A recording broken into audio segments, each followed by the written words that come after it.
touch my things. What is up, everyone? We're the One Stop Vids. I'm Professor Jack, he's the Dark Dinosaur, and we're going to be talking about House of Dimir. The 10th guild, that's a secret guild. At least in Return of Ravnica, they tried to make it off like there was only 9 guilds, even though Dimir was a big part of Gatecrash. Yeah. House Dimir is one of the 10 guilds of Ravnica. It is the guild of secrecy, manipulation, and underhanded deals. A shadowy organization operating behind the scenes to twist Ravnica to its own ends. The guild provides espionage, smuggling, burglary, counterintelligence, assassinations, and other illegal services. You want a job done, you call a Dimir to get it done. Mm-hmm. And then you blame the cult of Rakdos as scapegoat. That's how you do things. Another illegal services of the Ravnica populace. Although the patrons are unaware they are in fact employing the guild, instead thinking they are employing guildless mercenaries, or in other guilds such as the Rakdos. The guild is so secretive that even its own agents often do not know who they truly work for. Dun dun dun. So it's like the guild pack version of the stereotypical mafia. You want it done, you hire them. And sometimes you don't know who they're actually hired by. It's more of a black magic-y, necromancy, I'm trying to wizardy mafia, but sure. Yeah, I was trying to put like real world, you know. I think the closest thing we would say is... It's kind of like Malcolm Merlin's people from Green Arrow, the evil wizardy people, monks. You know who I'm talking about. Those people who don't have the arrows. Do they have arrows in the show? That was... Yes, that was... The House of Dimir was founded by the ancient Szazzdek. The vampire is one of the 10 barons that signed the guild pact that remained in charge of the guild for the subsequent 10,000 years. One of the crucial clauses of the guild pact was that none of the signatories, including Szazzdek, could reveal the existence of the Dimir to Ravnica's people, protecting the guild's anonymity while forcing it to remain hidden. They created the flaw in the guild pact structure that would eventually allow it to be broken. Officially, the guild does not exist. The Ravnican people generally believe that there are only 9 guilds and that there was never a 10th. It was dissolved thousands of years ago. The name of the Dimir is not known by most people. To those that do know it, believe it to be a myth, children's story, or a paranoid conspiracy theory. This misinformation is actively propagated by the Dimir themselves as a method of avoiding suspicion. So basically they're the Illuminati. That's what I was trying to get at before. Dun dun dun. The guild operates on a strictly need-to-know basis. At the top of its hierarchy is the leader. He is fully aware of all the guild's activities. Beneath him are the necrosages, who oversee the guild's activities in Duskmantle. They manipulate the flow of information, keeping the guild informed on all things while keeping the rest of the planes ignorant. Few individuals are ever allowed to meet the guild's leaders, as instead a network of middlemen are employed to pass on messages to cells of field operatives. Agents that are at the very bottom of the guild only meet a mysterious individual in a back alley that gives them some basic information on their target and nothing else. I mean, the more you know, the more you get in trouble. That makes sense.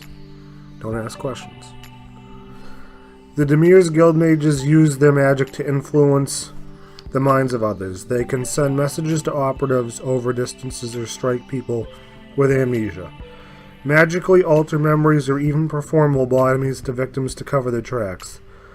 The Dimir also practice necromancy, creating undead minions such as skeletons and rites to carry out missions. Such minions are employed as they are single-minded, easily to create and dispose of, cannot be interrogated in the event of capture, and are easily blamed by the Golgari instead of themselves.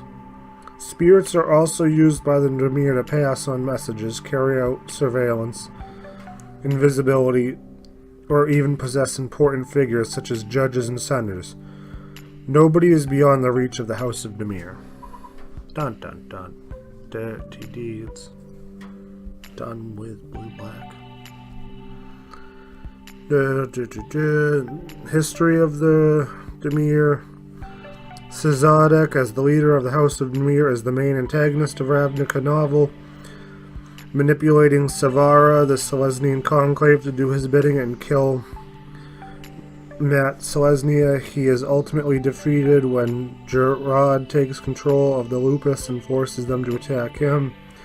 After that, he is arrested by Agros Coast and imprisoned by the Azorius, who secretly execute him.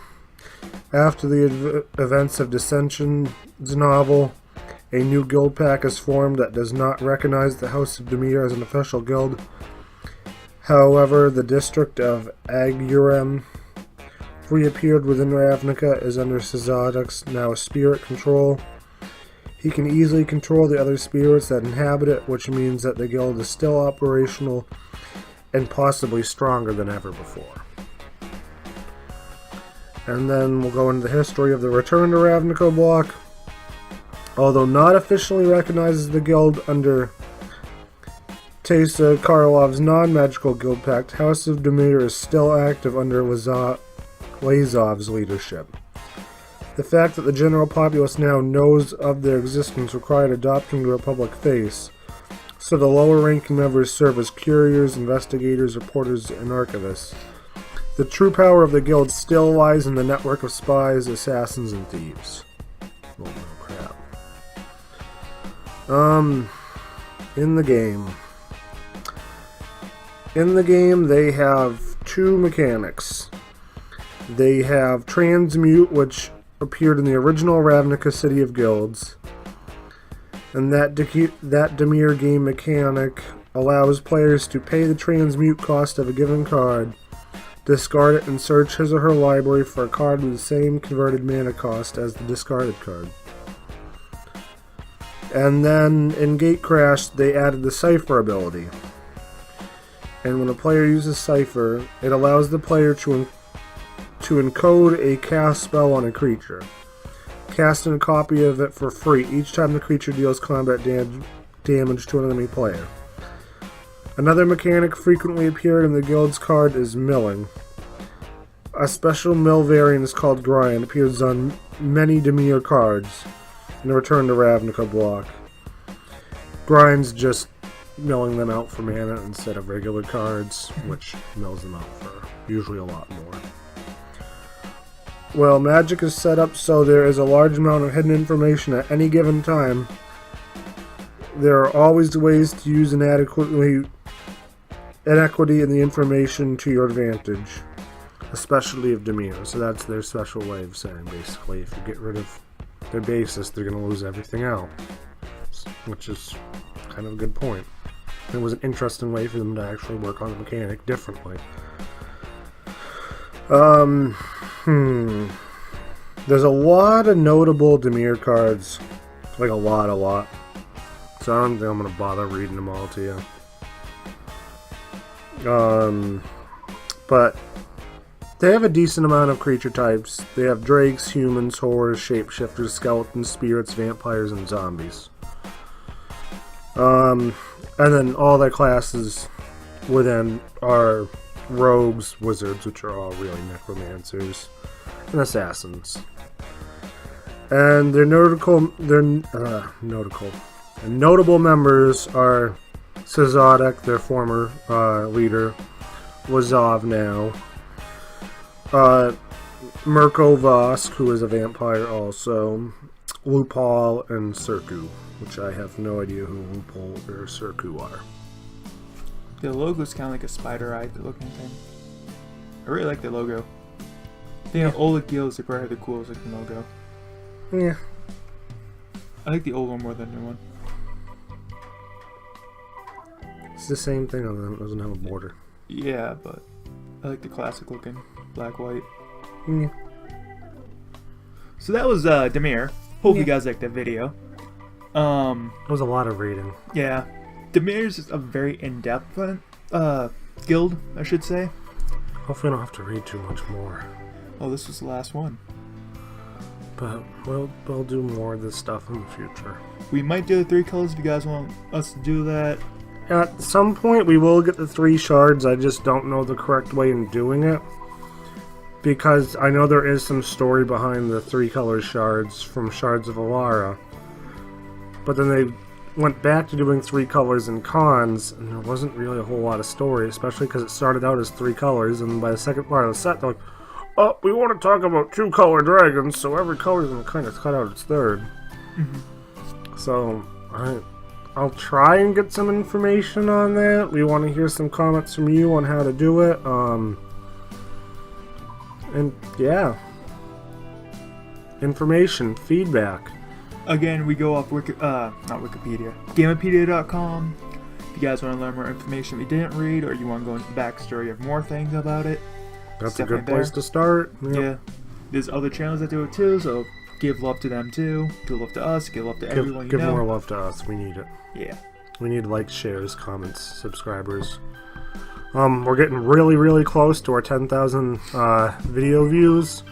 We've still got 45 subscribers. I'd love if we can get the last 5 and get up to 50 before then. If not, it's still cool. Yeah. But yeah. Before we end this, you have one thing you have to do. They've done in every single video. Ride a bike? No. They've done in every single Magic Class Monday about the 2 color sets. No. I don't think I did it in every one. I think you did in every one. I don't think I did it in the last time we filmed. I think you need to finish it off. Awesome. Have a great one, everyone. Bye-byes. Yeah.